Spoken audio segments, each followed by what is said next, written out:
जय माता दी दोस्तों, नवरात्रि के इस पावन पर्व पर मैं आपके लिए बहुत पॉजिटिव न्यूज लेकर आया हूं।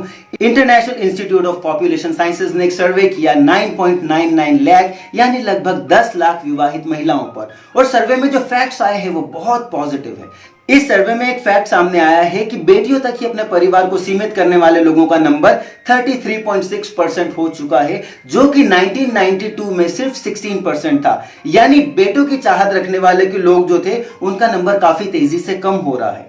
साथ ही सिटीज में यह परसेंटेज और ज्यादा बढ़ा है एज कंपेयर टू विलेजेस, और एजुकेटेड लोगों में बेटों की चाहत और ज्यादा कम हुई है कंपेयर टू अनएजुकेटेड पीपल।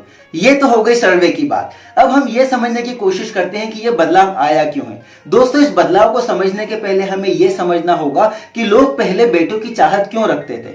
अक्सर यह कहा जाता है कि हिंदुस्तानी लोग बैकवर्ड होते हैं, इसलिए वो हमेशा से बेटा चाहते हैं, लेकिन ऐसा नहीं है। एक टाइम ऐसा था जब बेटे की चाहत रखना गलत नहीं था, और ऐसा इसलिए क्योंकि पहले हालात अलग थे। इसके लिए मैं आपको दो रीजन बताने वाला हूं। पहला रीजन तो यह है कि ज्यादातर लोग पहले एग्रीकल्चर पर डिपेंड करते थे और लोगों की इनकम बहुत कम हुआ करती थी, बड़ी मुश्किल से वो अपना पेट भर पाते थे। बुढ़ापे में उनके लिए अपना पेट भर पाना बहुत मुश्किल हो जाता था, और इसलिए वो चाहते थे कि एक बेटा हो जो बुढ़ापे में उनके दाना पानी का ख्याल रख सके। रीजन नंबर 2, पहले लॉ एंड ऑर्डर और मेडिकल साइंस की कंडीशन इतनी ज्यादा अच्छी नहीं थी, और इसलिए कोई आदमी न सिर्फ एक बेटा चाहता था बल्कि 2, 3 या उससे भी ज्यादा बेटे चाहता था। वो इसलिए क्योंकि हम जानते हैं इन यूनिटी लाई स्ट्रेंथ। अगर 3-4 बेटे होते थे तो लोग उनसे अननेसेसरीली झगड़ा नहीं करते थे, इसलिए फैमिली कहीं ना कहीं सेफ फील करती थी। और साथ ही मेडिकल साइंस एडवांस नहीं था, इसलिए कई बार लोगों की डेथ हो जाती थी टाइम के पहले। तो सर्टेनिटी बनाए रखने के लिए लोग चाहते थे कि बेटे हों और ज्यादा बेटे हों। लेकिन अब ये हालात बदल चुके हैं, क्योंकि लोगों की इनकम बढ़ चुकी है। न वो सिर्फ अपने सारी जरूरतों का ध्यान रख सकते हैं, बल्कि साथ ही लोग अपने ओल्ड एज के लिए भी कुछ सेविंग्स कर लेते हैं। और साथ ही अगर बेटा हो तो भी इस बात की अब कोई गारंटी नहीं है कि बेटा आपके साथ रहेगा।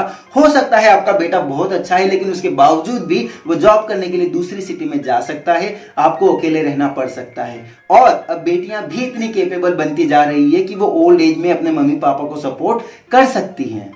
तो income, education, law and order, medical science, इन सारे फील्ड्स में जो इंप्रूवमेंट आया है, it is a really positive development, और इस कारण अब बेटे की इतनी जरूरत नहीं है जो पहले हुआ करती थी। And this is something that is really positive. I am really happy that it is happening, and I request you to share it with others, because together we can support and bring about a change.